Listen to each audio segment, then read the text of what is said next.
ہسپتال کے بینچ پہ بیٹھا نو اس وقت اپنی ساری کائنات لٹا کر بیٹھا تھا۔ اس کی آنکھیں سرخ تھیں، گردن جھکی ہوئی، دل ٹوٹا ہوا۔ اس نے رات سے لے کر بس ایک سطر بولی تھی، کیا وہ بچ جائے گی؟ امید، بے بسی، ڈر، خوف، ذلت، اذیت۔ ڈاکٹر سے سوال کرتے نوح کے لہجے میں کیا کچھ نہیں تھا۔ جواب کوئی تسلی بخش نہیں تھا۔ نرمین کوما میں جا چکی تھی۔ اس کی نارمل زندگی میں واپسی کے بارے میں ڈاکٹر نے بس یہی کہا تھا، 1 منٹ، 1 دن، 1 گھنٹہ، 1 سال، 10 سال، 20 سال یا پھر ساری زندگی بھی لگ سکتی ہے، یا پھر وہ اسی طرح مر بھی سکتی ہیں۔ ہم کچھ نہیں کر سکتے۔ وہ تب ٹھیک ہو سکتی ہیں جب وہ ریکور ہونا چاہیں۔ وہ تب سے لے کر اب تک اسی بینچ پہ بیٹھا تھا۔ اس کی زندگی کی ساری جمع پونجی لٹ گئی تھی اور وہ کچھ نہیں کر سکا تھا۔ یہ سب کس نے کیا؟ فی الحال اسے یہ بھی نہیں پتا تھا۔ رات سے لے کر اب تک پولیس اور میڈیا کو اس نے کس طرح سنبھالا تھا، یہ تو بس وہی جانتا تھا۔ اسی وقت فہیم مرزا سفید پٹی رنگت کے ساتھ اسے اپنے قریب آتے دکھائی دیے۔ نوح کو دیکھ کر ان کا دل اچھل کر حلق میں آیا تھا۔ وہ اس کے قریب آ کر بیٹھ گئے تھے، ایک ہاتھ اس کے کندھے پہ رکھا، اور جب بولے تو ان کی آواز میں افسوس تھا۔ یہ کس نے کیا ہے بیٹے؟ کیا تمہیں پتہ چلا؟ نوح نے شکستگی سے نفی میں سر ہلایا تھا۔ بات میڈیا میں نہیں جائے گی، تم فکر مت کرو، میں نے پولیس کو بھی سمجھا دیا ہے، کسی کو کچھ پتہ نہیں چلے گا، ہماری عزت پہ کوئی حرف نہیں آئے گا، تم بکواس بند کریں اپنی۔ نوح کھڑے ہوتے ہوئے دھاڑا تھا، اس کی آنکھیں ضبط کے مارے خون چھلکا رہی تھیں۔ میری بہن میری زندگی مر رہی ہے اور آپ کو اپنی عزت کی پڑی ہے؟ فہیم سہم کر بینچ کے ساتھ جا کر لگے تھے۔ میں لعنت بھیجتا ہوں آپ کی عزت پہ، خدا کی قسم مجھے اس وقت کسی چیز کی پرواہ نہیں ہے، کسی بھی چیز کی نہیں۔ میری بہن کو کچھ ہو گیا تو میں ساری دنیا کو آگ لگا دوں گا۔ جو اس کام میں ملوث ہے میں اسے کتے کی موت ماروں گا، میں اس کی نسل ختم کر دوں گا، میں ان کے بچوں کو چوک میں بٹھا کر بھیک منگواؤں گا، میں ان کی بیویاں بیوہ کروں گا، ان کی بیٹیاں گھروں سے اٹھواؤں گا۔ میں ذلیل ہوا ہوں تو سب ذلیل ہوں گے۔ میری بہن کو اذیت ہوئی ہے، ساری دنیا کو ایذا دوں گا۔ وہ انگلی اٹھا کر بول رہا تھا، میں نوح مغل آج قسم کھاتا ہوں کہ میں اپنی بہن کا بدلہ لوں گا، میں کسی کو نہیں چھوڑوں گا، خدا کی قسم نہیں چھوڑوں گا۔ اس کے منہ سے جھاگ نکل رہا تھا، اس کی آنکھیں سرخ انگارہ ہو رہی تھیں، اس کا سارا جسم کانپ رہا تھا۔ فہیم اپنی جگہ سے اٹھے تھے، اس کے قریب آئے، اپنے دونوں ہاتھ اس کے کندھے پہ رکھے اور کہنا شروع کیا، تمہیں جو کرنا ہے میں تمہارے ساتھ ہوں، نو مرزا۔ انہوں نے مرزا پہ زور دیا، ان کی آنکھیں کچھ جتا رہی تھیں۔ میں نے تمہیں پالا نوح، تمہاری بہن کو پالا، تمہارے مرتے ہوئے باپ کو میں نے بچایا۔ اگر اس وقت میں اس کا علاج نہ کرواتا تو تم کئی سال پہلے یتیم ہو چکے ہوتے۔ اس حادثے کے بعد وہ معذور ہو گیا تھا، میں نے اسے پھر بھی نہیں چھوڑا۔ اس وقت تمہاری بہن اس دنیا میں آنے والی تھی، میں نے تمہاری ماں کی ایک ایک ضرورت کا خیال رکھا۔ اگر میں بروقت تمہاری ماں کو ہسپتال نہ لے جاتا تو تمہاری بہن اس دنیا میں ہی نہ آتی۔ آخری وقت پہ اگر میں تمہارے ماں باپ کی تدفین نہ کرتا تو ان کی لاش گل سڑ جاتی۔ میں نے تمہیں اپنا نام دیا، میں نے تمہارے نام سے مغل ہٹا کر تمہیں مرزا بنایا، اور تم آج میرے سامنے چیخو گے، مجھے باتیں سناؤ گے، کیا اس لیے کیے تھے میں نے تم پہ اتنے احسان؟ ان کے لہجے میں تپش تھی۔ نوح کا سر شرمندگی سے جھکتا گیا۔ میں جا رہا ہوں نوح، اب میرے پاس آنا تو مرزا بن کر آنا، مغل بن کر نہیں۔ وہ اس کا کندھا تھپکتے ہوئے آگے بڑھ گئے تھے۔ پیچھے نوح تھا اور اس کے انگنت دکھ۔ اللہ نے اس کی نیکی بھی قبول نہیں کی، اس نے تو ایک لڑکی کی عزت بچائی تھی، آج اسے اس نیکی سے نفرت ہو گئی تھی۔ یہ دکھ بہت بڑا تھا۔ گاڑی میں اے سی کی کولنگ کے باوجود ہارون کے ڈرائیور کو ٹھنڈے پسینے آ رہے تھے۔ عمر کی مشتبہ نظریں اس کے چہرے پہ جمی تھیں۔ ہارون پچھلی سیٹ پہ آرام دہ سا بیٹھا تھا۔ وہ کوئی 30-35 سال کا فربہی مائل آدمی تھا، نقوش پھینے تھے، اور وہ آدھے گھنٹے سے ایک ہی بات دہرا رہا تھا، سر میں قسم کھا کر بتا رہا ہوں، میں نے ان کو یہیں اتارا تھا، پھر 2 گھنٹے بعد یہیں سے لینے آ گیا۔ میں اپنے بچوں کی قسم اٹھا کر کہہ رہا ہوں، مجھے میرے ماں باپ کی قسم ہے۔ وہ گھگیانے لگا تھا۔ اس نے پچھلے آدھے گھنٹے سے دہرائے جانے والی بات ایک بار پھر دہرا دی تھی۔ عمر نے بیزاری سے گردن پیچھے جھکائی تھی، جبکہ ہارون بے نیاز بیٹھا موبائل پہ انگلیاں چلا رہا تھا، جیسے کوئی فرق ہی نہ پڑتا ہو۔ عمر نے گاڑی سے نکل کر آس پاس نظر نظر دوڑائی تھی۔ یہاں بس کی تار در کی تار چھوٹے بڑے دکان بنے تھے، کوئی آٹوز کا تو کوئی ورک شاپ، کوئی بائک اور گاڑیوں کے اسپیئر پارٹس بیچ رہے تھے۔ یہاں دور دور تک کوئی کیفے کوئی ریستوران نظر نہیں آ رہا تھا۔ اگر فروا یہاں کسی سے ملنے آئی تھی تو ضرور کسی کیفے یا ریستوران ہی گئی ہوگی۔ عمر نے اس جگہ کی لوکیشن نکالی تھی۔ یہاں تقریباً 1.5 کلومیٹر تک کوئی ایسی معقول جگہ نہیں تھی جہاں فروا اور فہیم مرزا مل سکیں۔ وہ واپس گاڑی میں آ کر بیٹھ گیا تھا۔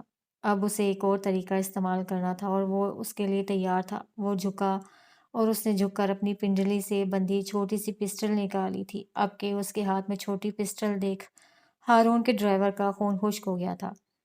عمر نے پستول اس کی کن پٹی پہ رکھی تھی۔ ہارون نے ذرا کی ذرا نظر اٹھا کر اس کو دیکھا تھا اور ایک بار پھر بڑبڑاتے ہوئے اپنے موبائل پہ جھک گیا تھا۔ کھسک گیا ہے پولیس والا، خیر مجھے کیا۔ اب بتاؤ کہاں لے کر گئے تھے تم اس بوڑھی فتنہ کو؟ اب اگر میرے ساتھ کوئی بھی چالاکی کرنے کی کوشش کی تو تمہارا گیم ختم، سمجھو میں کھوپڑی کھول دوں گا تمہاری۔ بولو، سب سچ بولو۔ وہ اس کی آنکھوں میں دیکھتا گررا رہا تھا۔ ڈرائیور رونے لگ گیا تھا۔ اللہ کی قسم سائیں، خدا کی قسم، میں نے ان کو یہیں اتارا تھا۔ مجھے نہیں معلوم وہ یہاں سے کہاں گئیں، کس سے ملی، میں کچھ نہیں جانتا۔ مجھے معاف کر دو سائیں۔ ہارون بابا آپ ہی ان کو سمجھاؤ، میں آپ کا نوکر ہوں سائیں، میرے ماں باپ آپ کے نوکر ہیں، نمک کھایا ہے ہم نے آپ کا۔ وہ روتے ہوئے ہارون سے التجا کرنے لگا تھا۔ ہارون نے نظر اٹھا کر اس کو دیکھا، پھر عمر کے پستول والے ہاتھ کو ناپسندیدگی سے دیکھا تھا۔ دیکھو عمر، میرے ڈرائیور پر پستول تاننے کی کوئی ضرورت نہیں ہے۔ ڈرائیور کا سانس بحال ہوا تھا جبکہ عمر کا چہرہ بے تاثر تھا۔ ہارون کہہ رہا تھا، ایسا کرو، اس نے سوچنے والے انداز میں بھویں اکٹھی کی تھیں۔ میرے پاس ایک بہت تیز دھار چاقو ہے، وہ لے لو اور اس کے ٹکڑے ٹکڑے کر دو۔ لاش ٹھکانے لگانا کوئی بڑا مسئلہ نہیں ہے۔ ہاں یہ صحیح ہے، ایسا ہی کرو۔ وہ جیسے اپنے ہی آئیڈیا سے محظوظ ہوا تھا۔ بہت چھوٹے چھوٹے ٹکڑے کرنا تاکہ اس کی لاش پہچانی نہ جا سکے۔ وہ نارمل لہجے میں کہہ کر دوبارہ موبائل پہ جھک گیا تھا، جبکہ ڈرائیور کے کاٹو تو لہو نہیں بدن میں والا حساب تھا۔ یہ تو اصلی والا پاگل نکلا۔ وہ بس سوچ ہی سکا۔ عمر نے اس کو اب کیا کہتے ہو والی نظروں سے دیکھا تھا۔ ڈرائیور نے اپنی آنکھیں صاف کی تھی۔ آپ میرے ٹکڑے کر دو یا پھر جان سے مار دو، مالک سے غداری کا میں سوچ بھی نہیں سکتا صاحب۔ یہ بات شاید میڈم بھی جانتی تھیں، میں نے ان کو یہیں اتارا تھا، وہ کہہ رہا تھا اور عمر بیزاری سے اس کو سن رہا تھا۔ لیکن ایک بات ہے جو میں جانتا ہوں۔ وہ رکا تھا، پھر کہنا شروع کیا۔ بیوی نے میرے موبائل سے ایک کال کی تھی اور کسی سنیم نامی جگہ پہ ملنے کی بات کی تھی۔ عمر سیدھا ہو کر بیٹھ گیا تھا۔ ہارون بھی چونکا تھا۔ میرے موبائل میں ریکارڈنگ بھی ہے، آپ کہو تو میں سنا دیتا ہوں۔ اس کے علاوہ میں کچھ نہیں جانتا، آپ مجھ سے قسم لے لو۔ اس نے اپنا موبائل جیب سے نکال کر عمر کے آگے رکھ دیا تھا۔ اچھا اچھا اچھا، بس سن چکا میں، ہارون نے ہاتھ جلایا تھا۔ چلو اب نکلو یہاں سے، اور پپا کو کچھ بھی بتایا تو میں اپنے ہاتھوں سے تمہیں مار ڈالوں گا۔ تنبیہ کرتے لہجے میں اس کو ڈپٹ دیا تھا۔ وہ بیچارہ اپنی جان خلاصی ہونے پہ فوراً گاڑی کا دروازہ کھول کر نیچے اتر گیا تھا۔ ہارون اپنی جگہ سے اٹھ کر وہیں سے ڈرائیونگ سیٹ پہ آ کر بیٹھا۔ عمر اب بھی کچھ سوچ رہا تھا۔ سنیم نام یہ کون سی جگہ ہے؟ وہ باہر دیکھتے ہوئے پوچھ رہا تھا۔ بہت مہنگا کیفے ہے یہاں کا، یہاں سے 2 کلومیٹر دور ہوگا، اپنی سروسز کے لیے مشہور ہیں وہ لوگ۔ باقی حالے سے پوچھ لو، وہ زیادہ جانتی ہوگی، مجھے اتنا ہی معلوم ہے۔ حالے کی پچھلی برتھ ڈے پہ ہم لوگ وہیں گئے تھے، ہارون نے تفصیلی جواب دیا تھا۔ پھر عمر کی طرف دیکھا، وہ اب بھی غیر آرام دہ تھا۔ اب کیا ہوا، چلو اسی کیفے چلتے ہیں۔ یا شاید تم ابھی مطمئن نہیں ہو، کیا کچھ اور ہے جو ہمیں پتہ کرنا ہے؟ ہارون اس کو دیکھتے ہوئے پوچھ رہا تھا۔ عمر ذرا سا بے چین تھا۔ کچھ نہ کچھ مسنگ ہے، کچھ ہے جو اس سب میں مس فٹ ہے۔ وہ عورت نہیں ہے، فتنہ ہے۔ جب وہ تمہارے ڈرائیور کو یہاں چھوڑ کر آگے خود گئی تھی تو وہ اس کے سامنے ایسی جگہ کا نام کیوں لے گی جسے وہ چھپانا چاہ رہی ہے؟ کچھ ہے، کچھ مسنگ ہے، تمہارا ڈرائیور بس ایک ڈسٹریکشن ہے، اصل بات کچھ اور ہے، وہ سوچ سوچ کر کہہ رہا تھا۔ ہارون نے نفی میں سر ہلایا تھا۔ اصل بات یہ نہیں ہے کہ میرا ڈرائیور ڈسٹریکشن ہے، اصل بات تمہاری جاب ہے۔ اس نے تمہیں ہر ایک پہ شک کرنا سکھا دیا ہے۔ تم تھانے میں نہیں ہو عمر حیات، اور میرا ڈرائیور وہ کوئی عادی مجرم نہیں ہے جو پستول کے سامنے ہوتے ہوئے جھوٹ بولے گا۔ وہ ایک عام سا آدمی ہے، جب پستول سامنے آ گئی تو اس کے منہ سے نہ چاہتے ہوئے بھی سچ ہی نکلے گا۔ اپنے دماغ کو تھانے سے نکالو اور ہر آدمی کو شک کی نگاہ سے دیکھنا چھوڑ دو، زندگی آسان ہونے لگے گی۔ وہ کہہ کر خاموش ہو گیا تھا۔ عمر نے کوئی جواب نہیں دیا، وہ خاموش رہا۔ اگر اس کا دماغ کہہ رہا تھا کچھ مسنگ ہے تو ہے۔ کمرے میں ملگرجا سا اندھیرا تھا، اے سی کی میٹھی سی کولنگ چاروں اور پھیلی ہوئی تھی۔ ابھری ہوئی اینٹوں والی دیواروں پہ مختلف قسم کے میوزیکل پوسٹرز لگے تھے۔ ایک دیوار پہ چند گٹارز ٹنگے ہوئے تھے۔ کمرے کی تیسری دیوار پہ اس کمرے کی مالک کی بچپن سے لے کر اب تک کی تمام تصاویر لگی تھیں۔ بیڈ کے عین اوپر اس کی بڑی سی حالیہ تصویر لگی تھی جس میں وہ مسکرا رہا تھا۔ اس کی مسکراہٹ میں ایک غرور تھا، شان بے نیازی تھی۔ اس کی تصویر کے اوپر فرینچ میں جدید طرز کی لائٹوں سے ایک عبارت لکھی تھی جس کا مطلب یہ تھا، حسن مجھ پہ تمام ہوا۔ اس کے بیڈ کی سائڈ ٹیبل پہ بھی اس کی اپنی تصویر فریم ہوئی رکھی تھی۔ شاید اسے خود کو دیکھتے رہنا پسند تھا، یا شاید اسے خود سے عشق تھا۔ اسی وقت اس کے کمرے کا دروازہ ایک دھاڑ سے کھلا تھا۔ وہ جو لحاف اوڑھے سو رہا تھا بے اختیار کسمس آیا تھا۔ آنے والا اس کا باپ تھا۔ ان کے اندر آتے ہی سارے کمرے کی بتیاں خود بہت جل اٹھی تھیں۔ وہ ایک ہی جست میں اس کے قریب پہنچا تھا اور ایک جھٹکے سے اس کا لحاف اتار کر دور پھینکا تھا۔ اب کہ یاقوت مرزا بری طرح جھنجھلا کر اٹھ بیٹھا تھا۔ اس کی سوئی سوئی آنکھوں میں ہلکا سا غصہ تھا، جبکہ اس کے باپ کی جاگی ہوئی آنکھوں میں بے تحاشا جلال تھا۔ ان کا بس نہیں چل رہا تھا کہ یاقوت کو شوٹ کر ڈالیں۔ وہ ان کو دیکھتے ہوئے فوراً بیڈ سے اتر آیا تھا۔ وہ جیسے ہی ان کے سامنے آ کر کھڑا ہوا، فہیم مرزا نے اس کے چہرے پہ زوردار تھپڑ رسید کیا تھا۔ وہ بے اختیار پیچھے ہٹا تھا۔ ذلیل خبیث آدمی، تمہارے پیدا ہونے پہ لعنت ہو۔ وہ تمہاری بہنوں جیسی تھی، وہ سرخ ہوتی آنکھوں سے گھراتے ہوئے کہہ رہے تھے۔ ساتھ ہی آگے بڑھ کر ایک اور تھپڑ یاقوت کے منہ پہ دے مارا تھا۔ اب انہوں نے اس پہ بس نہیں کی، وہ اسے پے در پے تھپڑ مارتے ہی چلے گئے، ساتھ ساتھ بلند آواز میں اس کو گالیاں دیتے جاتے۔ یاقوت ہونوکوں کی طرح ان کو دیکھتے ہوئے مار کھاتا رہا۔ وہ تمہیں مار ڈالے گا، تمہارا جنازہ کتوں کے ساتھ اٹھوائے گا، تمہاری بوٹی بوٹی نوچ لے گا۔ آخر ایسی کون سی ہوس تھی جو تمہاری جو پوری نہیں ہو رہی تھی؟ کون سی ایسی آگ تھی جو بجھ نہیں رہی تھی؟ لڑکی چاہیے تھی نا، مجھے بولتے، میں لائن لگا دیتا، کوٹھے پہ چلے جاتے، سارا کوٹھا اٹھا لاتے، لیکن نہیں نہیں یاقوت، تمہیں تو کتے کی موت مرنا تھا۔ اب وہ تمہارا کلیجہ چبائے گا، تم دیکھنا، وہ تمہاری ٹکڑے ٹکڑے کر دے گا۔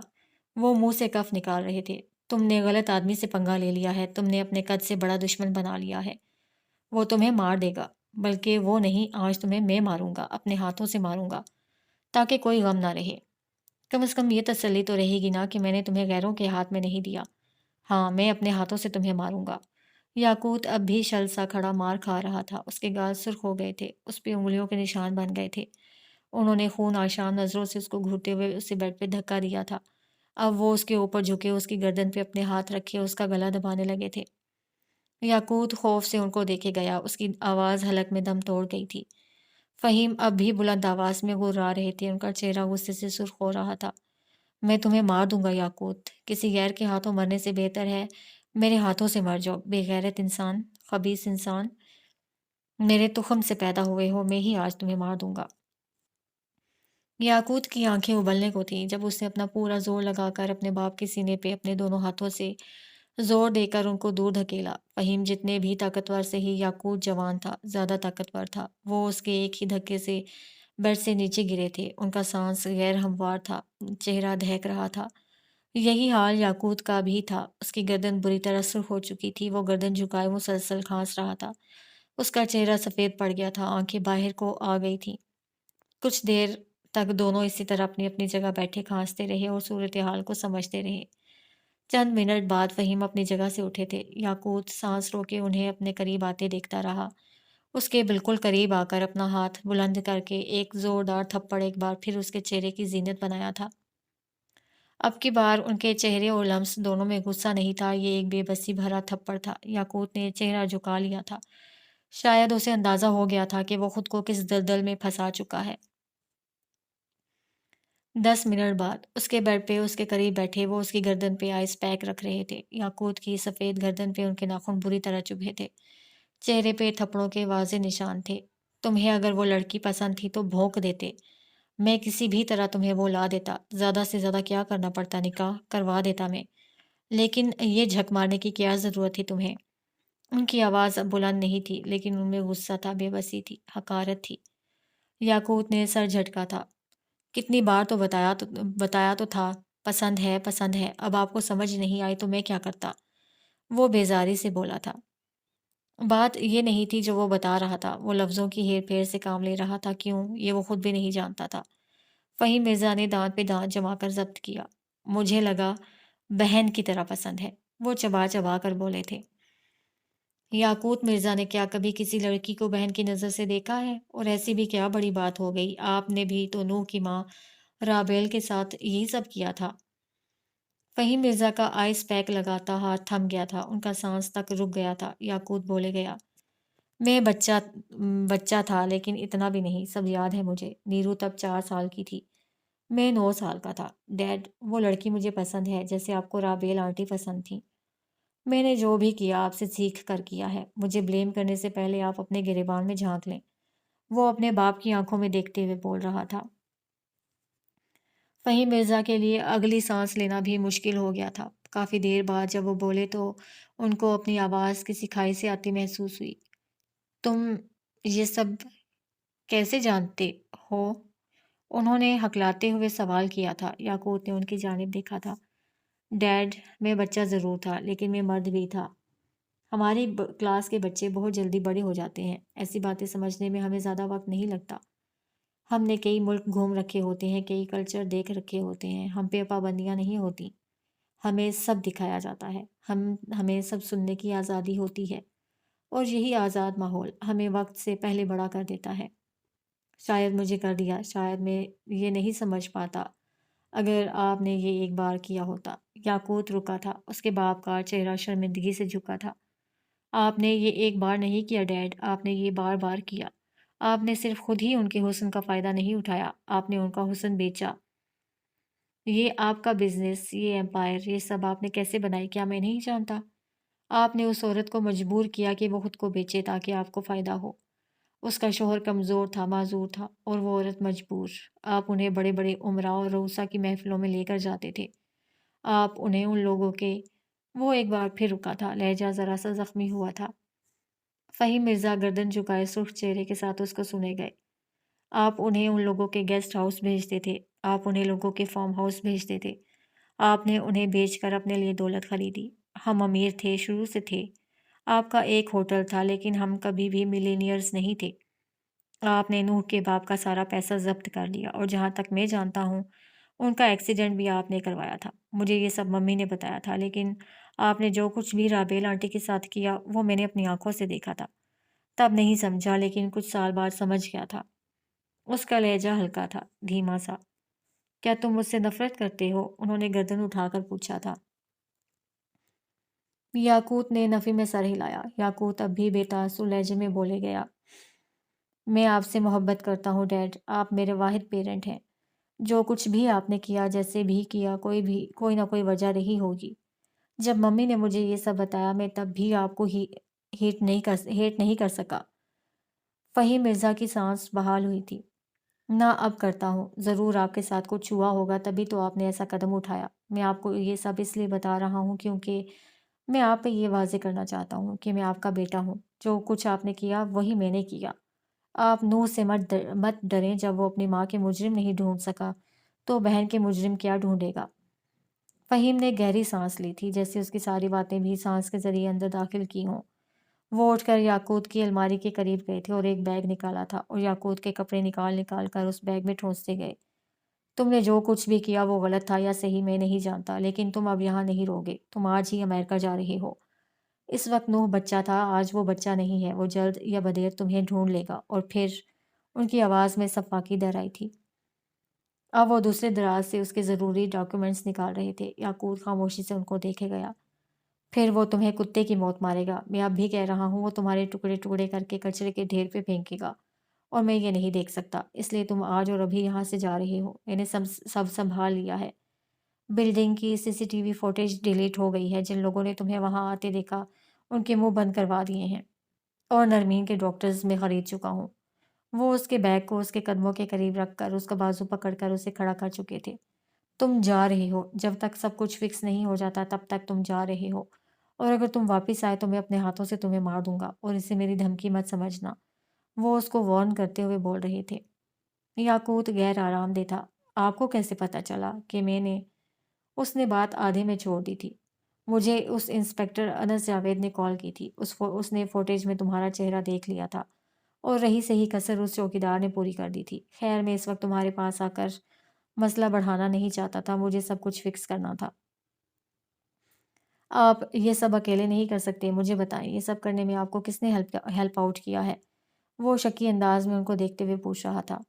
سلطان منزل سے کسی نے میری مدد کی ہے، وہ ایول جینیس ہے۔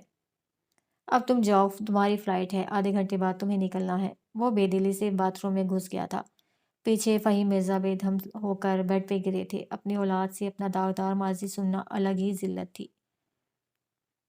صبح دوپہر میں بدلنے لگی تھی جب عمر اپنی اسٹڈی میں داخل ہوا۔ حالے سامنے ہی فرش پہ بیٹھی چھوٹی میز پہ رکھے کاغذات کھنگال رہی تھی۔ عمر کو دیکھ کر نظر انداز کیا تھا۔ وہ بھی کسی قسم کی بدمزگی نہیں چاہتا تھا۔ خاموشی سے آ کر اس کے قریب بیٹھ گیا۔ کیا آپ کو کچھ ملا؟ اس نے بیٹھتے ہی سوال کیا تھا۔ حالے نے ساری کوفت کو ایک طرف رکھتے ہوئے کچھ کاغذات اس کے آگے رکھے۔ یہ شیر علی کے پچھلے 2 سال کے سارے کیسز کی ڈیٹیلز ہیں۔ 2 سال سے اس پہ 10 کیس ہوئے ہیں، جن میں سے 7 مقدموں میں وہ جیل جا چکا ہے۔ میں نے ان 7 مقدموں میں اس کو نکالنے والے آدمیوں کو چیک کیا ہے۔ خشک لہجے میں کہتے ہوئے وہ رکی تھی۔ تمہارا نام کہیں نہیں ہے، احسان کرنے والے انداز میں کہہ کر وہ دوبارہ کہنا شروع کر چکی تھی۔ ان 7 میں سے صرف 3 کیس ایسے ہیں جن میں اس کو فیور دی گئی ہے۔ اب ہمیں ان 3 لوگوں کو چیک کرنا ہوگا۔ عمر غور سے سن رہا تھا۔ دور کہیں اس کا دل کہہ رہا تھا 3 لوگوں کو چیک کرنے کی ضرورت نہیں ہے، بس فہیم مرزا کو چیک کرو۔ لیکن خاموش رہا۔ وہ چاہتا تھا حالے اپنا مسئلہ اپنے طریقے سے حل کرے۔ یہ سب آپ نے اکیلے کیسے کر لیا؟ وہ متعجب ہوا۔ کس نے کہا اکیلے کیا ہے؟ لیل سکندر نے تمہاری زوجہ کے ساتھ کام کیا ہے عمر۔ پیچھے سے آتی لیل کی آواز پہ وہ مڑا تھا۔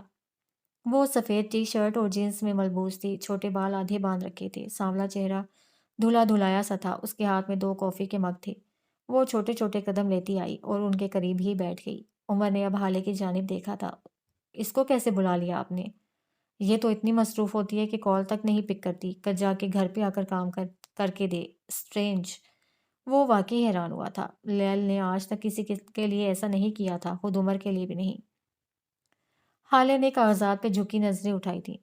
امیر ہونے کا ایک فائدہ ہوتا ہے، آپ کسی کو بھی ڈبل یا ٹرپل پے کر کے اپنا دنوں میں ہونے والا کام چند گھنٹوں میں کروا سکتے ہیں، اپنی ٹائمنگ اور اپنی جگہ پہ۔ میں نے بھی وہی کیا ہے۔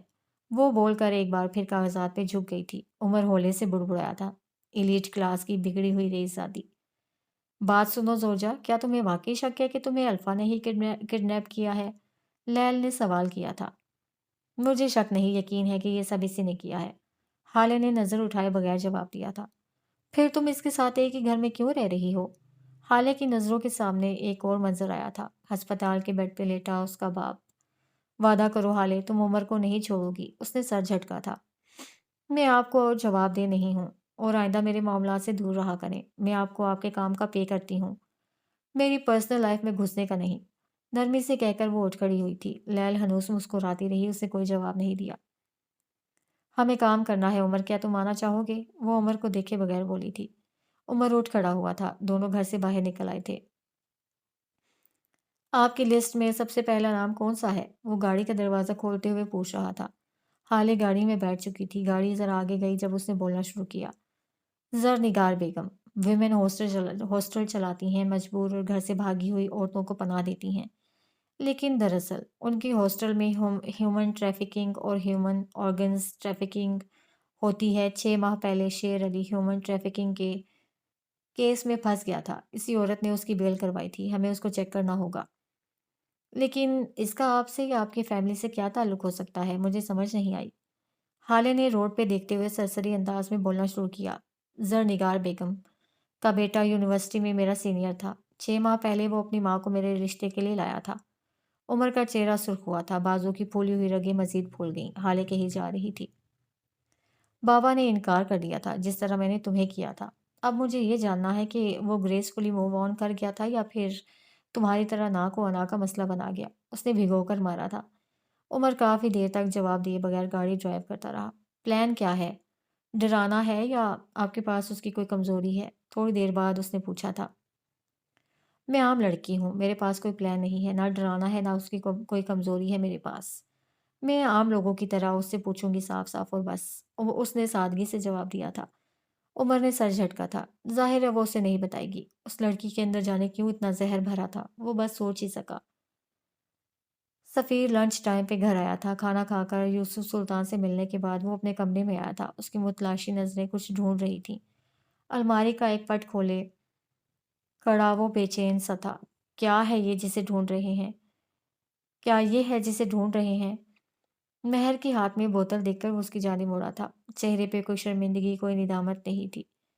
تم میری چیزوں کو ہاتھ مت لگایا کرو مہر، اور خاص طور پر اسے۔ اس نے کنکھیوں سے بوتل کی جانب اشارہ کیا تھا۔ مہر کی بھوری آنکھوں میں کرب اترا تھا۔ سفیر اس کے ہاتھ سے بوتل لے کر بیڈ پہ جا کر بیٹھ گیا تھا۔ پاس پڑے گلاس میں شروت کی آواز کے ساتھ ڈالتا گیا۔ گلاس منہ تک بھر گیا تھا۔ سفیر، آپ کیوں ایسا کر رہے ہیں؟ مجھے اور خود کو کیوں اذیت دے رہے ہیں؟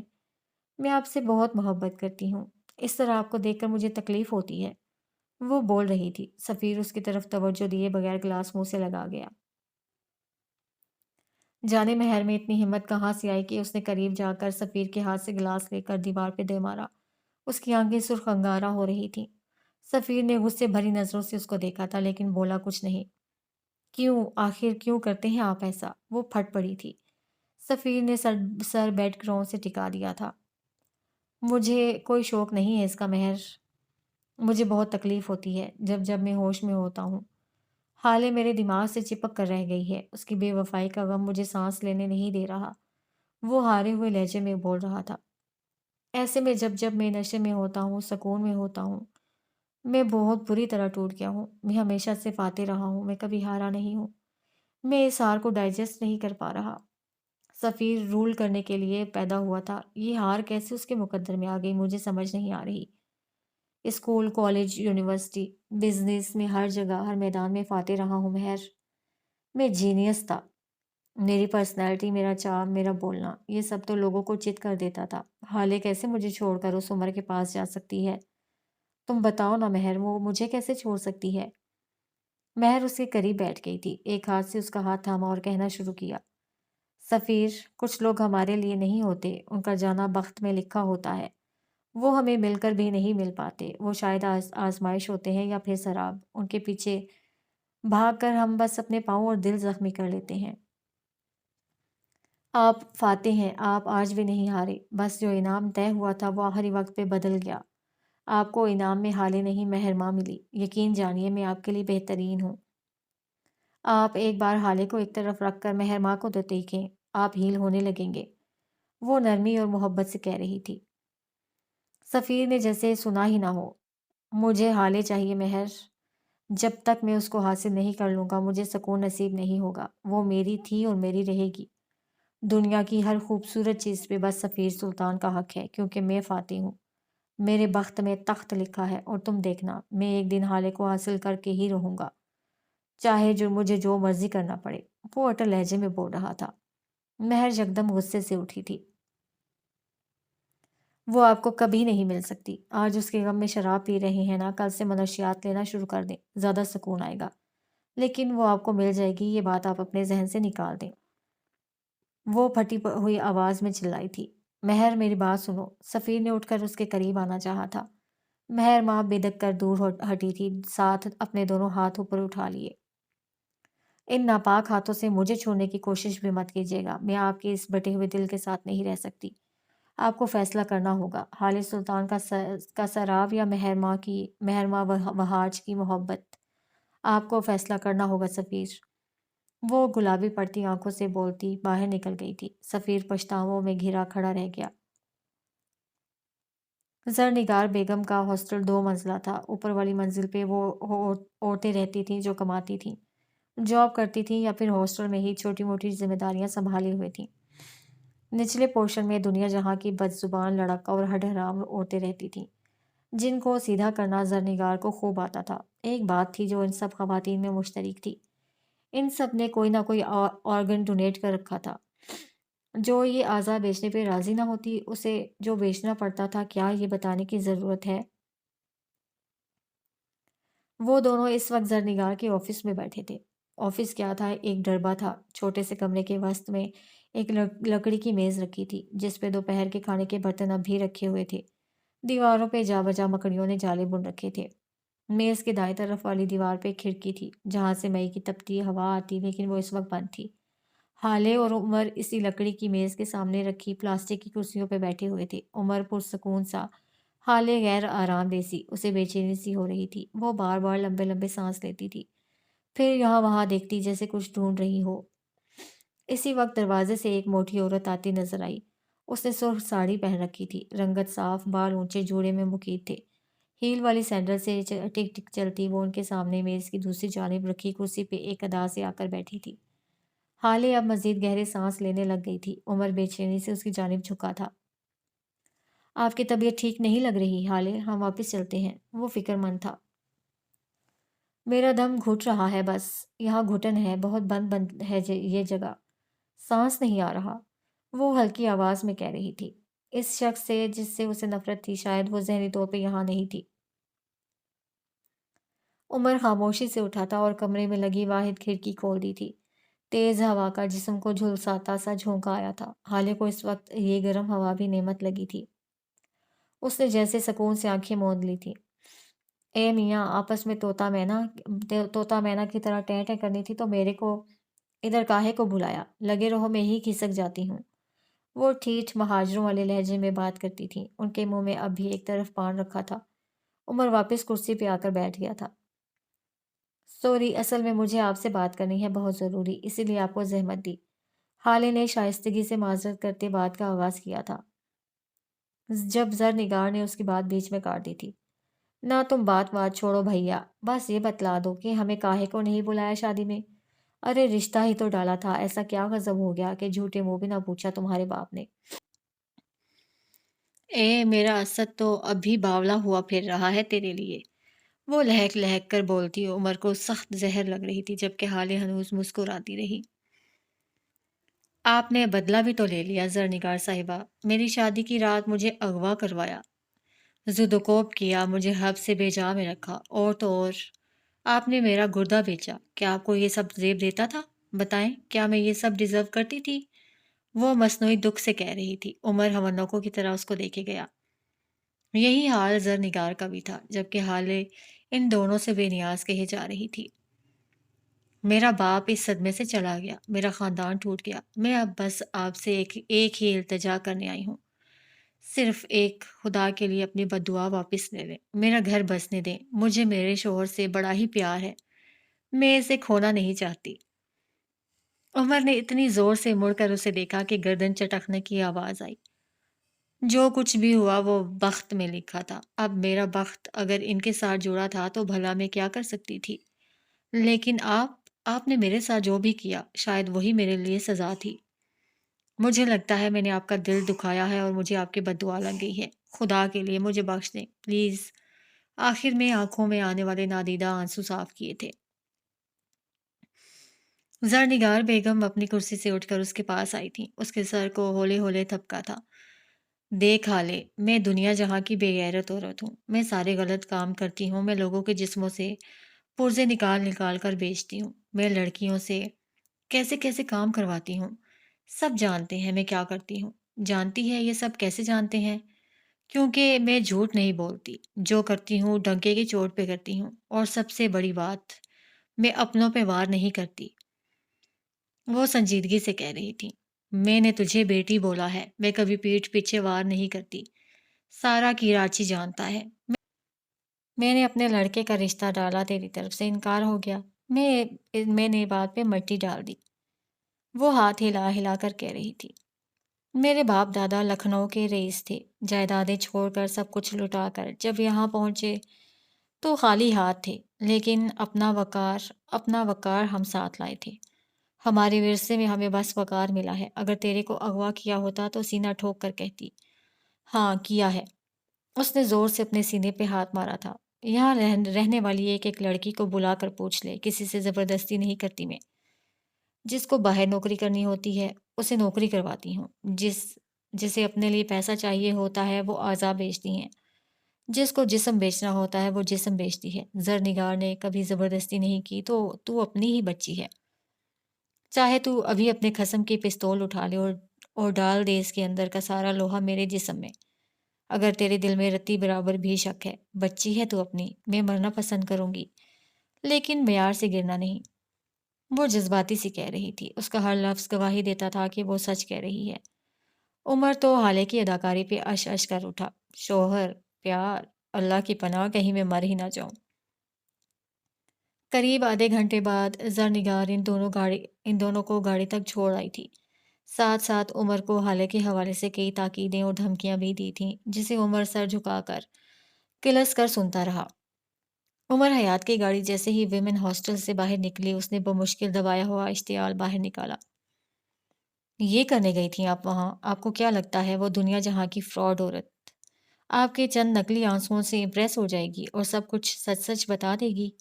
واللہ میں نے آپ جیسی بیوقوف لڑکی کہیں نہیں دیکھی۔ کوئی پلان نہیں، کوئی اسٹریٹجی نہیں، کوئی ثبوت، کوئی کمزوری آپ کے پاس کچھ بھی نہیں تھا حالے سلطان۔ میں سوچ بھی نہیں سکتا، مجھے یقین نہیں آ رہا آپ اتنی بیوقوف کیسے ہو سکتی ہیں؟ وہ دبے دبے غصے سے بول رہا تھا، جبکہ حالے خاموشی سے اس کی باتوں سے بے نیاز اپنے موبائل پہ انگلیاں چلا رہی تھی۔ اگلے لمحے اس نے گاڑی کے سسٹم سے اپنا موبائل کنیکٹ کیا۔ اب گاڑی میں زرنگار کی آواز گونج رہی تھی، وہ شاید کسی آدمی سے بات کر رہی تھی۔ عمر رک سا گیا تھا۔ میں ہرگز اس شیر علی کو نہیں چھوڑوں گی، وہ بلند آواز میں گررا رہی تھی۔ اس نے میرے خلاف اس بچی کو بھڑکایا ہے۔ ارے اب کیا اپنے ہی بیٹے کی پسند کو اغوا کرواؤں گی؟ ارے میرے اسد کی تو جان بستی تھی اس میں، اب کیا اس کے گردے بیچے گی زرنگار؟ عمر نے دانت پہ دانت جما کر ضبط کیا تھا۔ اس شیر علی کو کتے کی موت نہ مارا تو میرا نام زرنگار سے ہٹا کر کسی کتیا پہ رکھ دینا۔ اس کی ہمت کیسے ہوئی میرے بارے میں جھوٹ باندھنے کی؟ جرت کیسے کر لی اس نے؟ بہتان باندھا ہے اس نے مجھ پہ۔ اللہ رے میں کیا منہ دکھاؤں گی اسد کے ابا کو؟ ارے کچھ پتا بھی ہے تم لوگوں کی میرے اسد کے ابا کی آخری وقت کی امداد کی تھی؟ اس میں راج میاں نے بڑا بھلا مانس تھا۔ ہائے ہائے میری عمر بھر کی کمائی لٹ گئی۔ شیر علی تجھے خدا پوچھے، وہ سینے پہ دو ہتھڑے مار مار کر کہہ رہی تھی۔ حالے سیٹ سے سر ٹکائے اس کی گاڑی میں بجتی آواز سنی گئی۔ نگار بیگم، کیا پتا وہ لڑکی جھوٹ بول رہی ہو، شیر علی نے اسے یہ سب نہ بتایا ہو۔ مانا اس کے ہمارے ساتھ تعلقات خراب ہو گئے ہیں، لیکن وہ اس طرح ہماری بدنامی نہیں کروائے گا، وہ ہم پہ اس طرح جھوٹے دعوے نہیں کرے گا۔ وہ لڑکی، وہ آدمی اور بھی کچھ کہہ رہا تھا جب نگار نے اس کی بات کاٹی۔ میراج سلطان کی بیٹی ہے وہ، 5 وقت کا نمازی پرہیزگار آدمی تھا وہ۔ تمہیں لگتا ہے اس کی بیٹی جھوٹ بولے گی؟ آنسو نہیں دیکھے اس کے؟ وہ اب اس آدمی پہ چڑھ دوڑی تھی۔ حالے نے موبائل میں 1 2 بٹن دبا کر اس کی آواز بند کر دی تھی۔ اب مکمل خاموشی چھا گئی۔ یہ گیجٹ آپ نے کہاں سے خریدا اور کب اور کہاں لگایا؟ مقدس خاموشی کو عمر کی آواز سے توڑا تھا۔ لیل سکندر نے مجھے یہ بیچا، جب تم کھڑکی کھولنے گئے تھے تب میں نے اس کو میز کے کونے میں فٹ کر دیا۔ وہ عورت میرے سامنے جھوٹ بول سکتی ہے، میرے پیٹھ پیچھے نہیں بولے گی۔ ہر انسان کو ڈرایا دھمکایا نہیں جاتا، ہر انسان اپنے سیاہ اعمال کے کھلنے سے خوفزدہ نہیں ہوتا۔ کچھ انسان اپنے سیاہ اعمال کو اون کرتے ہیں، اور جس انسان نے اپنے گناہ کو اون کر لیا ہوتا ہے اس کی کوئی اور کمزوری نہیں ہوتی۔ تم عمر حیات، تم مجھے بیوقوف سمجھتے ہو، لیکن شاید تم جانتے نہیں امیر ہونے کا ایک فائدہ ہوتا ہے۔ ہمارے پاس بہت پیسہ ہوتا ہے اور اسی پیسے سے ہم مہنگے گیجٹس خرید سکتے ہیں، جس طرح آج میں نے خریدا۔ اگلی بار میرے سامنے اتنا بولنا جتنا سن سکو، میری زبان بڑی گندی ہے۔ بات کے آخر میں اس کا روکھا لہجہ ذرا سخت ہوا تھا۔ جب کہ عمر کی ساری کلفت دور ہو گئی تھی، وہ کھل کر مسکرایا تھا، گال کا گڑھا گہرا ہوا۔ براوو حالے سلطان، براوو، آپ پہ میری صحبت کا اثر ہو گیا ہے۔ آپ نے تو آج کمال کی اداکاری کی، میں مداح ہی ہو گیا۔ وہ مزے سے کہہ رہا تھا، جبکہ اس کی نظر حالے کے چہرے پہ پڑی۔ وہ اس کے تاثرات سخت ہوتے جا رہے تھے۔ وہ رکا۔ کیا ہوا؟ کیا میں نے کچھ غلط کہا؟ میں اداکاری نہیں کر رہی تھی، میرا واقعی دم گھٹ رہا تھا، میرا سانس بند ہو رہا تھا۔ وہ بول کر رخ موڑ گئی تھی۔ اب وہ گاڑی کے کھلے شیشے سے باہر دیکھ رہی تھی، جبکہ عمر سوچ میں پڑ گیا تھا۔ وہ گاڑی کے شیشے کھلے رکھتی تھی، کمرے کا دروازہ بند نہیں کرنے دیتی تھی۔ ذرا ذرا سی بند جگہوں پہ اس کا دم گھٹتا تھا۔ اس کے ساتھ مسئلہ تھا، کوئی بہت بڑا مسئلہ تھا۔ یہ منظر ایک چھوٹے سے کیفے کا ہے جہاں ایک کونے والی ٹیبل پہ فروا بیٹھی تھی، سامنے فرحاد غفار بیٹھا تھا۔ فروا نے پیروں تک آتی لمبی سرخ قمیض پہن رکھی تھی، سفید بڑے بڑے پوائنچوں والا ٹراؤزر، بھورے بال ڈھیلے جوڑے میں باندھ رکھے تھے، آنکھوں میں غیر آرام دہ پن سا تھا۔ فرحاد، مجھے ساری ڈیٹیلز بتاؤ، اس اے ایس پی کا میراث سلطان سے کیا تعلق تھا؟ اور یہ تعلق اتنا گہرا کیسے ہوا کہ وہ اپنی پراپرٹی کی اٹارنی تک اس کے حوالے کر دیں؟ جو کچھ بھی تم نے سنا ہے یا جانتے ہو سب سچ بتاؤ مجھے، وہ وارننگ دیتے ہوئے لہجے میں بول رہی تھی۔ میم، مجھے زیادہ نہیں پتا، میں نے اپنے سارے تعلقات استعمال کر لیے ہیں، لیکن عمر حیات کے بارے میں صرف یہی پتہ چلا ہے کہ وہ 18 سال کی عمر میں حیدرآباد سے کراچی آیا تھا۔ میراج سر اسے اپنے یتیم خانے لے آئے، کچھ عرصہ تک وہ یہیں کراچی میں رہا، اس کے بعد وہ یہاں سے چلا گیا، پہلے اسلام آباد، اس کے بعد کوئٹہ۔ وہاں جا کر اس نے سی ایس ایس کا کلیئر کیا اور اے ایس پی تعینات ہوا۔ کچھ عرصہ پہلے ہی واپس آیا ہے، وہ بول رہا تھا اور فروا آنکھیں چھوٹی کیے غور سے سن رہی تھی۔ اور ایک بات اور، اسے پیسے سے پیار ہے، اس معاملے میں وہ جنونی ہے، اپنی تنخواہ سے اس کا گزارا نہیں تھا۔ نوکری کے اگلے ہی سال اس نے ایک گاڑیوں کے شو روم میں اپنے دوست کے ساتھ شراکت داری کر لی تھی، جہاں سے وہ دونوں ہاتھوں سے پیسہ بٹورتا ہے۔ صدر بازار میں اس کی تین آٹوز کی دکانیں ہیں، مختلف لوگ اس کے لیے کام کرتے ہیں۔ ہیون کو 25% فنڈز اس کی جانب سے ملتے ہیں۔ ایماندار، اصول پسند اور کھرا آدمی ہے۔ میراج صاحب اس کے بارے میں کہتے تھے کہ اللہ نے اس کا بخت بہت فرصت سے لکھا ہے، اس پہ اللہ کا خاص کرم ہے، وہ جس چیز میں ہاتھ ڈالتا ہے اسے سونا بنا دیتا ہے، اسے کاروبار میں کبھی نقصان نہیں ہوتا، شاہ خرچ ہے، اور کبھی بھی بے ایمانی یا رشوت کا پیسہ نہیں لیتا۔ وہ کہتا ہے پیسہ اس کا عشق ہے، اور اس عشق میں بے ایمانی کے پیسے کا شامل ہونا بے وفائی ہے، اور وہ بے وفا نہیں ہے۔ فروا نے ہنکارا بھرا تھا۔ اتنی ساری معلومات مل تو گئی ہیں، اور کیا رہ گیا؟ وہ تنزیہ پوچھ رہی تھی۔ فرحاد مسکرایا تھا۔ میم، یہ ساری باتیں اس کی گلی کا کتا بھی جانتا ہے، یہ سب وہ معلومات ہیں جو وہ خود دیتا ہے۔ وہ حیدرآباد سے کیوں آیا، واپس کیوں نہیں گیا، وہاں کس کے ساتھ رہتا تھا، میراث سلطان سے اس کا کیا تعلق ہے، یہ ساری دولت وہ کہاں سے لایا، یہ سب کوئی نہیں جانتا۔ کم از کم میرے تعلقات اس معاملے میں خاموش ہیں۔ اب آگے کیا حکم ہے؟ وہ تاویداری سے پوچھ رہا تھا۔ اس کی روٹین کیا ہے، کیا کرتا ہے، کہاں جاتا ہے، پتہ کروایا؟ زیادہ کچھ خاص نہیں پتا۔ صبح فجر کے بعد ہیون جاتا ہے، 1 گھنٹہ بچوں کو قرآن پڑھاتا ہے، اس کے بعد اپنی ڈیوٹی پہ جاتا ہے، شام میں اپنا شو روم دیکھتا ہے۔ وہ زیادہ تر شو روم نہیں جاتا، اس کا دوست سردار سب کچھ سنبھال لیتا ہے۔ میراث صاحب کی موت کے بعد اس کی روٹین چینج ہو گئی ہے۔ اب فجر کے بعد یا پھر رات گئے قبرستان جاتا ہے، کافی دیر بیٹھا رہتا ہے، پھر آ جاتا ہے۔ اس کی نوکری چلی گئی ہے، لیکن وہ کچھ کر رہا ہے کیا یہ نہیں معلوم۔ وہ میراث سلطان کو بہت کالز کرتا تھا، بہت زیادہ، دن میں تقریباً 10 دفعہ، اور وہ کبھی بھی اس کی کال نہیں کاٹتے تھے۔ وہ اگر عدالت میں بیٹھے فیصلہ سنا رہے ہوتے تھے تب بھی نہیں، اگر کسی میٹنگ میں ہوتے تھے تب بھی نہیں۔ شاید وہ انہیں بہت عزیز تھا۔ کیفے کی سرمئی دیواریں یاسیت سے گزرے دنوں کے قصے سنے گئیں۔ فروا بغیر کچھ کہے اٹھ کھڑی ہوئی تھی۔ فرحاد اس کی تقلید میں اٹھا تھا۔ مجھے ان کی محبتوں کے قصے نہ سناؤ فرحاد، مجھے عمر حیات کی کامیابی کے قصے بھی مت سناؤ، مجھے اس کی طاقت بھی مت بتاؤ، اس کا عشق بھی مت سناؤ۔ اگلی بار جب مجھے ملو تو اس کی کمزوری ساتھ لاؤ، وہ جتنا مضبوط اور کامیاب ہے کبھی کسی دور میں اتنا ہی کمزور اور ناکام رہا ہوگا۔ مجھے اس کی بے خوفی کے قصے نہ سناؤ، مجھے اس کا خوف لا کر دو، وہ خوف جو اسے ہانٹ کرتا ہے، ڈراتا ہے، وہ جس کے بارے میں بات کرنے سے وہ خود بھی ڈرتا ہے۔ کچھ نہ کچھ، کوئی نہ کوئی چیز ضرور ہوگی۔ اس کا خوف لاؤ فرحاد، میں اس خوف کو استعمال کروں گی، میں اگلی ملاقات کا بے صبری سے انتظار کروں گی۔ وہ بول کر پرس کوہنی پہ اٹکائے باہر نکلتی چلی گئیں۔ پیچھے سرمئی دیواروں نے جیسے بے دلی سے سر جھٹکا تھا۔ اب انہوں نے اپنے کان کسی اور میز کی جانب لگا لیے تھے۔ کوئی نئی سازش، کوئی نیا انتقام۔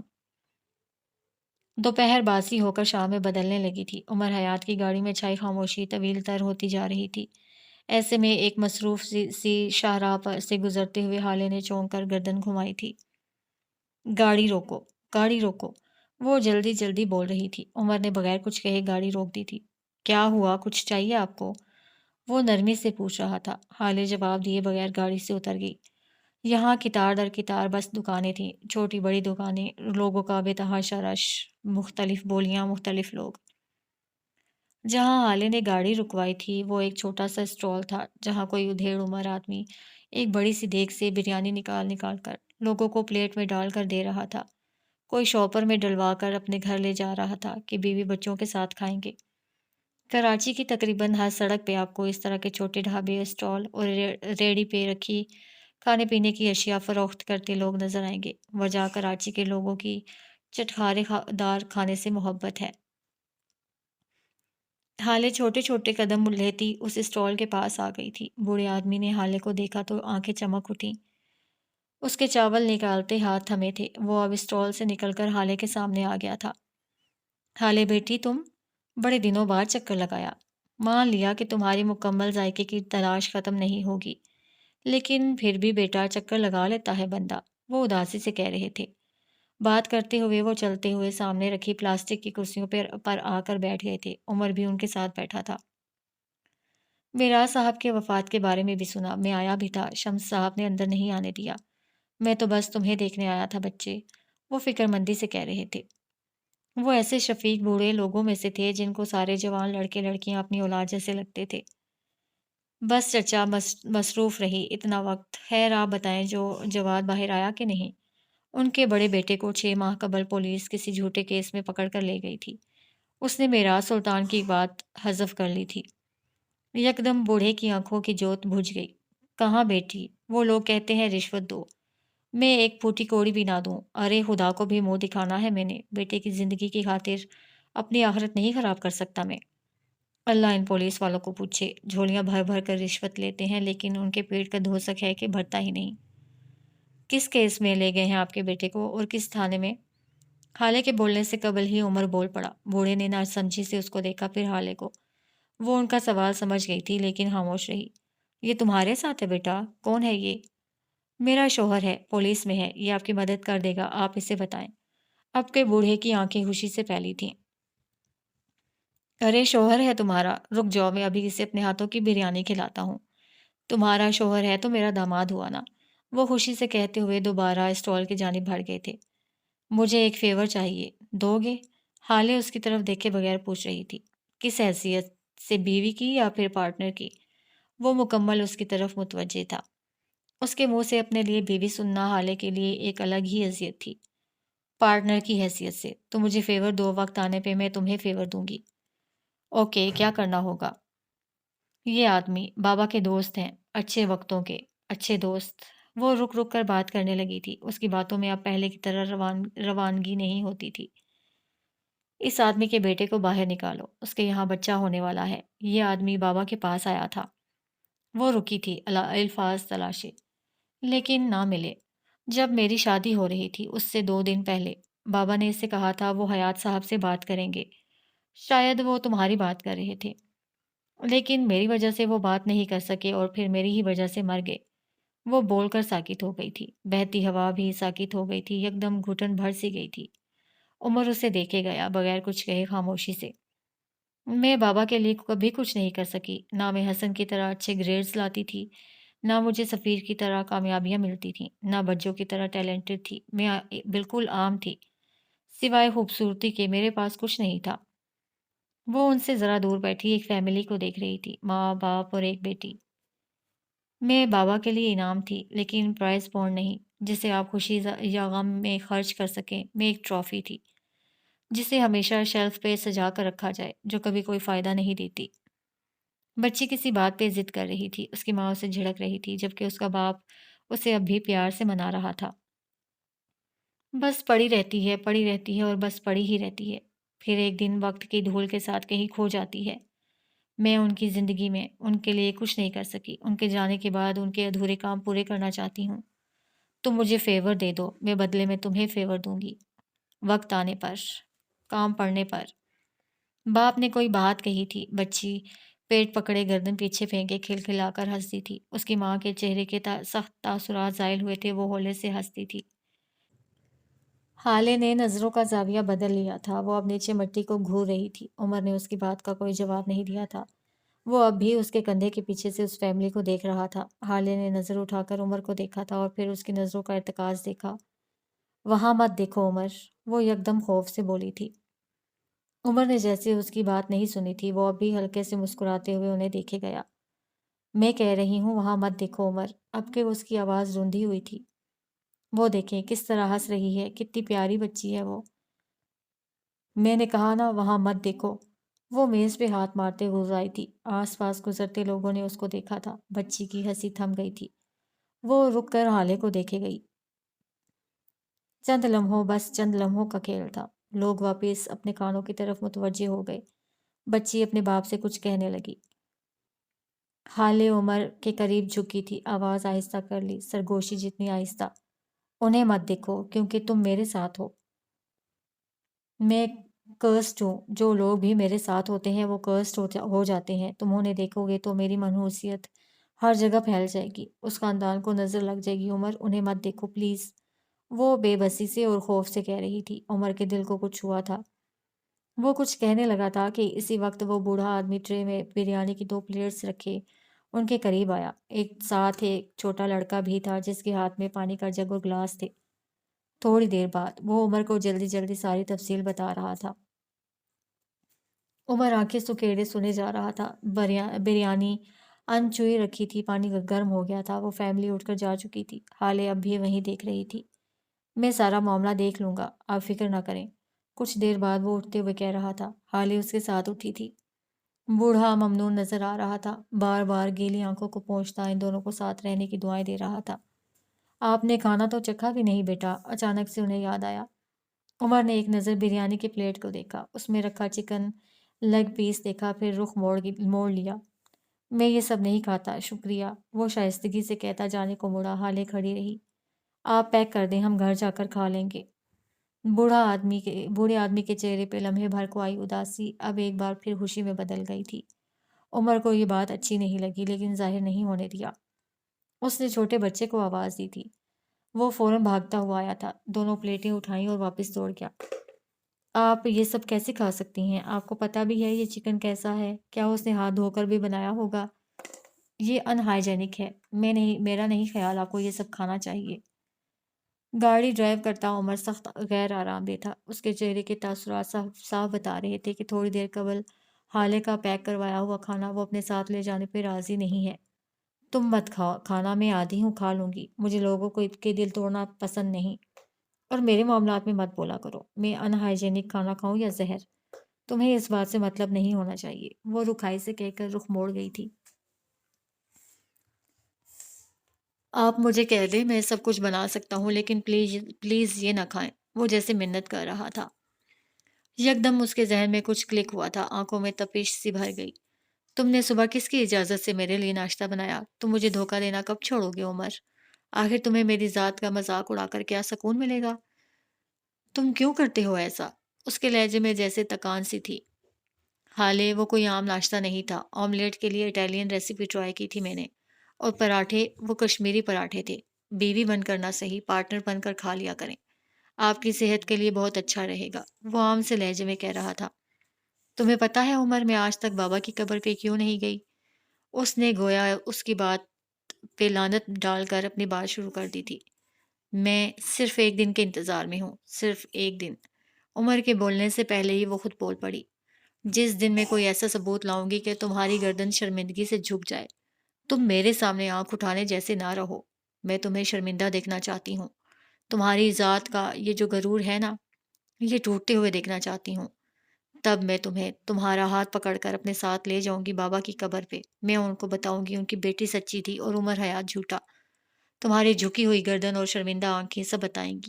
اس دن تمہاری عقل ٹوٹ جائے گی۔ تم نے کہا تھا وہ تمہارا خاندان ہے، میں تم سے تمہارا خاندان چھین لوں گی جس طرح تم نے چھینا۔ اس کے حلق میں آنسوؤں کا گولا سا اٹکا تھا، آواز رند گئی تھی لیکن وہ کہے جا رہی تھی۔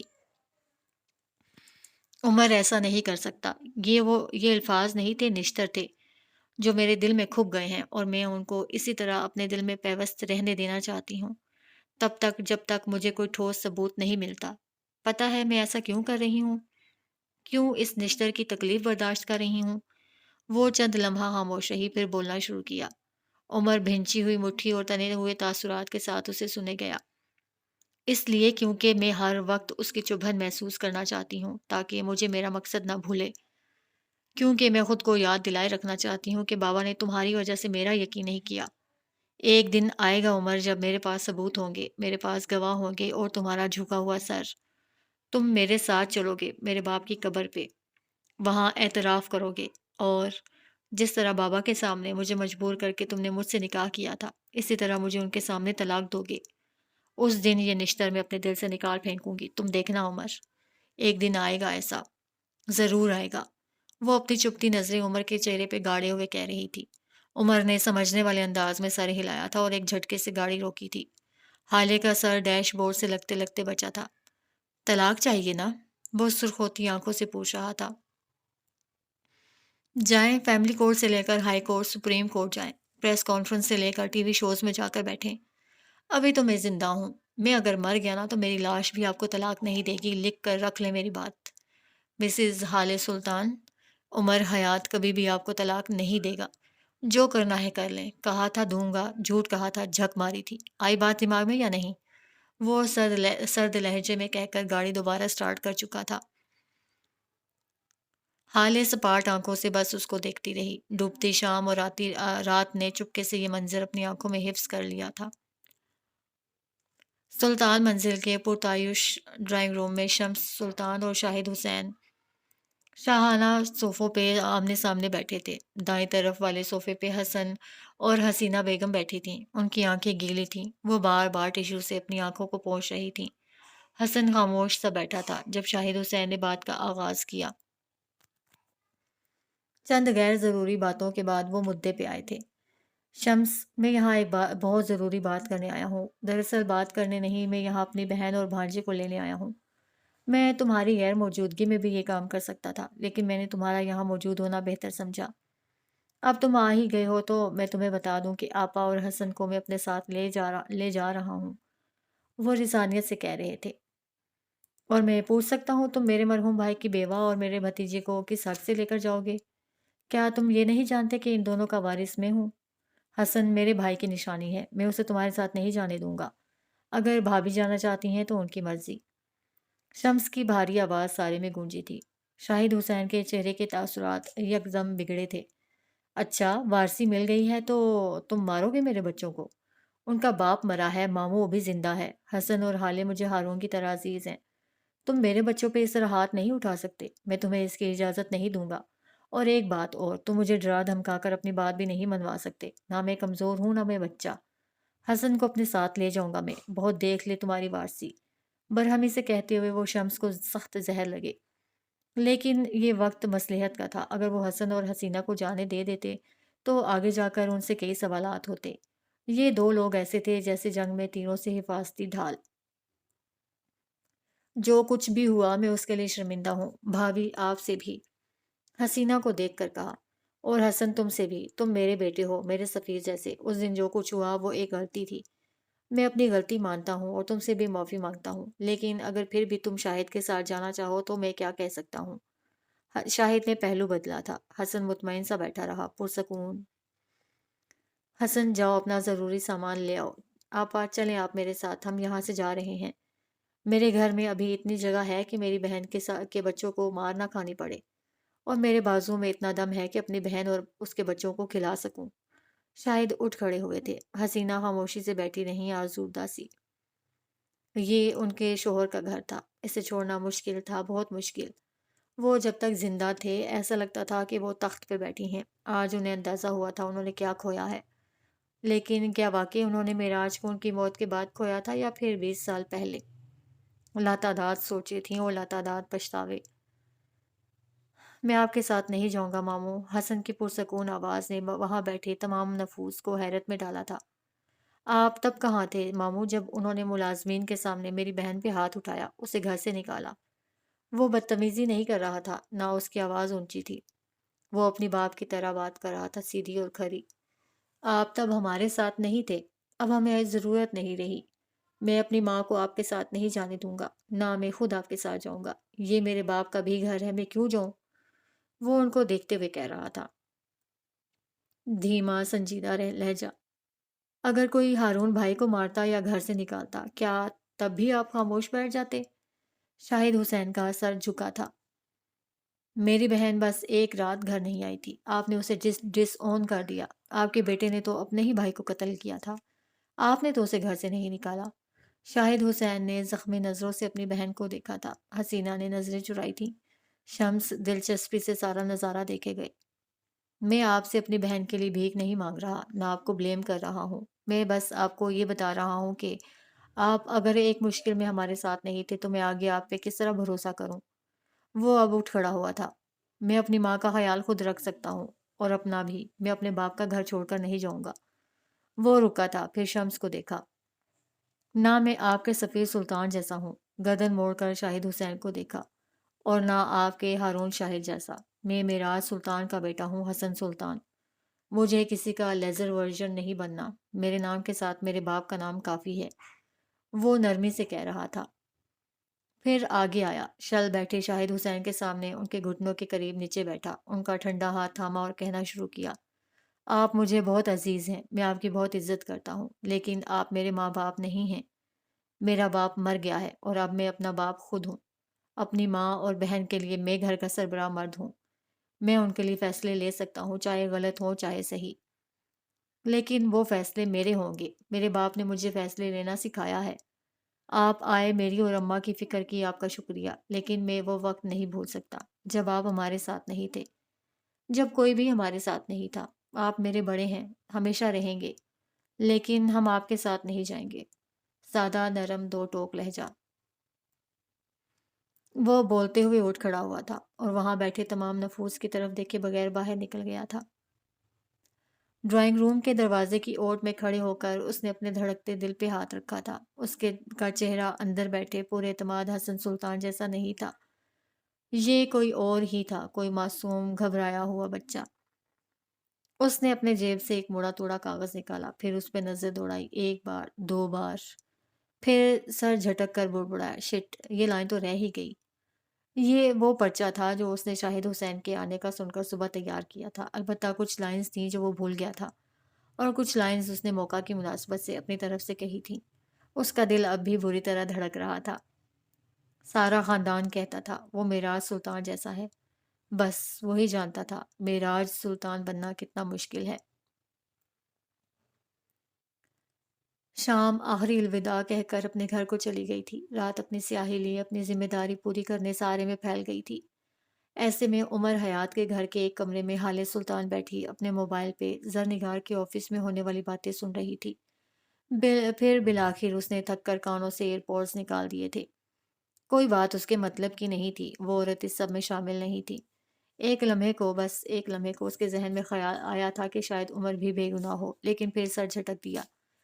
اس خیال کے بعد الزام دینے کو کوئی نہیں تھا، اور اس وقت اسے کوئی چاہیے تھا۔ اس نے دکھتے سر کو انگلیوں سے دبایا تھا، پھر موبائل اٹھا کر مہر کو کال کرنے لگی۔ جب اسے کانٹیکٹ لسٹ میں سارے نمبر غیر شناسا نظر آئے، بے اختیار کل کا واقعہ اس کی آنکھوں کے آگے گھوم گیا۔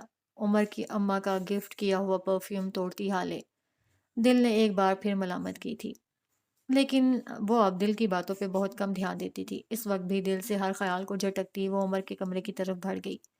کمرے کا دروازہ بند تھا۔ حالے نے گہری سانس بھرتے دروازے کے ہینڈل پہ ہاتھ رکھا تو دروازہ کھلتا ہی چلا گیا۔ عمر جائے نماز ایک کونے میں بچھائے نماز پڑھ رہا تھا۔ حالے بے اختیار اسے دیکھے گئی۔ کیا وہ کسی لڑکی کو اغوا کرنے والا لگتا تھا؟ کیا وہ اس کے باپ کو دھوکہ دے سکتا تھا؟ اگر وہ ایسا ہوتا تو کیا اللہ اسے اس کی نمازوں میں اتنا سکون دیتا؟ اس کے چہرے پہ کتنا سکون تھا، اس کی نماز کتنی خوبصورت تھی۔ وہ اتنے دنوں سے اس کے ساتھ ایک گھر میں رہ رہی تھی، کیوں وہ ایسا تھا کہ اس سے خوف نہیں آتا تھا؟ کیوں اس کی نظر بری نہیں لگتی تھی؟ کچھ چاہیے آپ کو؟ وہ سلام پھیر چکا تھا، اب اس کی طرف دیکھتا پوچھ رہا تھا۔ حالے اپنے خیالوں سے چونک کر باہر آئی تھی، ساری ہمدردی ایک لمحے میں عنقا ہو گئی تھی۔ اس کے تاثرات سخت ہو گئے، وہ واپس اپنے خول میں سمٹ گئی، وہ اسی طرح چوکھٹ میں کھڑی رہی۔ مجھے میری سم چاہیے، چار لفظوں میں بات سمیٹ دی۔ آ کر لے جائیں، کل جہاں رکھی تھی اب بھی وہیں ہے، وہ کہہ کر دعا کے لیے ہاتھ اٹھا چکا تھا۔ حالے ضبط کرتی اندر آ گئی تھی، دراز کھولا، سم نکالی، اور جب جانے کو مڑی تو بے اختیار نظر دائیں طرف لگے بک شیلف پہ گئی۔ چوکور ڈبوں والا بڑا سا بک شیلف، جہاں مختلف میڈلز اور ٹرافیز بھی سجی تھیں۔ کسی کسی ڈبے میں کچھ فریم ہوئی تصاویر۔ وہ ان میڈلز اور ٹرافیز کو دیکھ کر نہیں رکی تھی، وہ بک شیلف میں رکھی ایک تصویر کو دیکھ کر رکی تھی، معراج سلطان اور عمر حیات کی تصویر۔ وہ دونوں مسکرا رہے تھے۔ معراج نے اس کے کندھے پہ بازو پھیلا رکھا تھا۔ عمر کے ایک ہاتھ میں ٹرافی تھی اور گلے میں میڈل۔ وہ بھی مسکرا رہا تھا ہلکا سا۔ میری گریجویشن کی تصویر ہے، ٹاپ کیا تھا میں نے۔ وہ اپنے خیالوں میں گم تھی جب اسے اپنے عقب سے عمر کی آواز آئی۔ وہ دعا مانگ چکا تھا۔ جائے نماز بازو میں پہ ڈالے وہ اس کی نظروں کی سیدھ میں دیکھتا کہہ رہا تھا، وہ جو دوسری ٹرافی ہے نا، وہ مجھے ایف ایس سی میں ٹاپ کرنے پہ ملی تھی۔ وہ انگلی سے اشارہ کرتے ہوئے بتا رہا تھا۔ حالے کے قدم جیسے زنجیر ہو گئے ہوں، وہ جا ہی نہیں سکی، کھڑی رہی، سنے گئی۔ اور وہ جو میڈل ہے نا، وہ مجھے میری پولیس کی ٹریننگ کے اختتام پہ ملا تھا، بیسٹ شوٹر کا انعام۔ کچھ رقم بھی ملی تھی انعام کے طور پہ۔ اس نے ایک اور تصویر کی جانب اشارہ کیا تھا۔ یہ میڈل مجھے میری ایم فل کی ڈگری لینے پہ ملا تھا۔ اس دن جج صاحب بہت خوش تھے، بہت زیادہ۔ تصویر میں معراج سلطان نے عمر کا میڈل اپنے گلے میں پہن رکھا تھا اور پورے دل سے مسکرا رہے تھے۔ حالے سنے گئی، دیکھے گئی۔ مجھے ہر بار میڈلز کے ساتھ ساتھ انعامی رقم بھی ملتی تھی، لیکن اب یاد ہی نہیں آتا کہ کہاں خرچ کی اور کتنی کی۔ لیکن یہ ٹرافیز، یہ مجھے یاد ہیں، یہ میڈلز مجھے ازبر ہیں۔ حالے سانس روکے اسے سنے گئی۔ اسے لگا تھا اسے شام اس اسٹال کے سامنے کرسیوں پہ بیٹھے اس کی بات نہیں سنی، لیکن وہ اتنا بے خبر نہیں تھا جتنا وہ سمجھ رہی تھی۔ وہ اب بھی اس کے کندھے کے پیچھے کھڑا کہے جا رہا تھا، شیلف میں لگی ٹرافی بس سجانے کے لیے نہیں ملتی، وہ اس لیے ملتی ہے تاکہ اسے دیکھ دیکھ کر خوشی ملا کرے، ہونٹوں پہ مسکراہٹ اور دل میں فخر آیا کرے، اپنی ذات پہ محبت آئے۔ یہ ٹرافیز ہمیں یاد دلاتی ہیں کہ کبھی کسی دور میں ہم نے کتنی محنت کی تھی، ہم کتنی راتیں جاگے تھے، ہم نے کتنی بار خود کو پس پشت ڈالا تھا۔ یہ ہمارا حوصلہ بڑھاتی ہیں۔ جب ہمیں ہارنے کا ڈر ہوتا ہے، یہ ہمیں تسلی دیتی ہیں۔ جب ہم ہار کر آتے ہیں، یہ کہتی ہیں کیا ہوا کہ ایک اور ٹرافی نہ ملی، ہم تو ہیں نا، چلو اگلی بار صحیح۔ یہ گھر میں آنے والے لوگوں کے سامنے ہمارا تذکرہ کرتی ہیں، ان کو مجبور کرتی ہیں کہ وہ ٹھہر کر ان کو دیکھیں، ان کو لانے والے کی بات کریں۔ پیسہ کیا ہے حالے؟ پرائز بانڈ کیا ہے؟ یہ ختم ہو جاتا ہے، کھپ جاتا ہے۔ ٹرافیز زندہ رہتی ہیں، ساتھ دیتی ہیں، دل جوڑتی ہیں، دلاسا دیتی ہیں، خوشی دیتی ہیں۔ اگر آپ کسی کی ٹرافی ہیں تو اس سے بڑی خوش قسمتی کیا ہے؟ چند لمحوں کی خوشی دینے والے پرائز بانڈ بننے سے بہتر ہے ساری زندگی ساتھ دینے والی ٹرافی بن جائیں۔ خوش رہیں گی، وہ نرمی سے کہہ کر واپس اپنے بیڈ پہ جا بیٹھا تھا۔ اس کی باتیں ایسی ہی ہوتی تھیں، سادہ، دل کو چھونے والی۔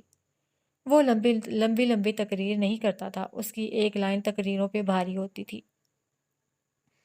تم کون ہو عمر؟ چند لمحے بعد اس نے خود کو کہتے سنا، ان تصاویر پہ ساری تاریخیں اور سال لکھے ہیں۔ تمہاری گریجویشن والے دن میری برتھ ڈے تھی، ہم سب اسلام آباد میں تھے، گھومنے گئے تھے۔ بابا نے کہا ان کو ایک کام آ گیا ہے، وہ کراچی جا رہے ہیں۔ میں نے ان کو روکا، وہ نہیں رکے۔ وہ ٹھہر ٹھہر کر بول رہی تھی۔ وہ چلے گئے، تم ان کا کام تھے عمر۔ اسی رات تیز بارش کی وجہ سے فلائٹس کینسل ہو گئیں اور وہ اسلام آباد نہیں آ سکے۔ انہوں نے میری برتھ ڈے مس کر دی اور وجہ تم تھے۔ وہ کسی ایرے گہرے کے لیے ایسا نہیں کر سکتے۔ مجھے بتاؤ تم کون ہو؟ وہ اس کی طرف دیکھتی آزردگی سے پوچھ رہی تھی، جیسے بہت تکلیف میں ہو۔ عمر چند لمحے اسے دیکھتا رہا، پھر بولا، ہر راز کھلنے کا ایک وقت ہوتا ہے، اگر ان کو وقت سے پہلے کھول دو گے تو تھرل ختم ہو جائے گا۔ ہر بات بتائی نہیں جاتی، ورنہ باتیں اپنی وقت کھو دیتی ہیں۔ میں کون ہوں یہ بات بتانے کی نہیں، کھوجنے کی ہے۔ کبھی آپ نے فلم کی سٹوری سن کر وہ لطف حاصل کیا ہے جو فلم کو سرچ کر کے، ڈاؤن لوڈ کر کے یا پھر سینما جا کر دیکھنے سے ملتا ہے؟ ہر راز کو پانے کی ایک سٹرگل ہوتی ہے۔ آپ بغیر سٹرگل کے راز پانا چاہتی ہیں؟ حالِ سلطان، راز بتائے نہیں جاتے، کھوجے جاتے ہیں۔ کھوج لگائیں اور پتہ کر لیں۔ حالے کو اس سے ایسی ہی کسی بات کی امید تھی۔ وہ غصے اور رنج کے ملے جلے تاثرات سے چند لمحہ اس کو دیکھتی رہی، پھر آگے بڑھ کر دروازہ ایک دھاڑ سے مارتی باہر نکل گئی۔ پیچھے عمر کی بڑبڑاہٹ واضح تھی، اگر یہ جج صاحب کی بیٹی نہ ہوتی تو دیکھ لیتا انہیں۔ اسی وقت اس کا موبائل بجا تھا۔ عمر کے تاثرات لمحے کے 1000ویں حصے میں بدلے تھے۔ وہ حالے کے سامنے کھڑا نرم تاثرات والا آدمی نہیں تھا، یہ سنجیدہ سا آدمی کوئی اور ہی تھا۔ ہیلو ہیلو کہتے اس نے موبائل کان سے لگایا تھا۔ عمر بھائی، آپ نے کہا تھا نا فہیم مرزا کے ہر کام پہ نظر رکھوں، میرے پاس ایک خبر ہے۔ اسپیکر سے مردانہ آواز آئی تھی۔ ہاں بتاؤ کیا خبر ہے؟ سر، اس کے بیٹے نے اپنی کزن کے ساتھ زیادتی کی ہے۔ خبر ملی ہے کہ کوئی ذاتی اناج تھا۔ فہیم یہ خبر میڈیا اور پولیس سے چھپا رہا ہے، لیکن میں چونکہ اس کا پیچھا کر رہا تھا سو مجھے معلوم ہو گیا۔ آپ کہیں تو بات میڈیا میں اچھال دوں؟ ہرگز نہیں، عمر نے ناگواری سے ٹوکا تھا۔ عورت سے بدلہ لینا مردوں کا شیوا نہیں ہوتا۔ اگر وہ ایف آئی آر کروائے تو ٹھیک، ورنہ تم کسی کو اس بات کی بھنک بھی نہ لگنے دینا۔ وہ سختی سے کہہ کر فون بند کر چکا تھا۔ ایسی خبریں اس کے لیے نئی نہیں تھیں، لیکن ہر بار درندگی کے ایسے واقعات سن کر اس کا دل دکھتا تھا۔ تھوڑی دیر اس بارے میں سوچنے کے بعد وہ سر جھٹک کر پاس پڑے لیپ ٹاپ کو کھول کر کام کرنے لگ گیا تھا۔ دیوار پہ لگا بک شیلف اس کو کام کرتے دیکھے گیا۔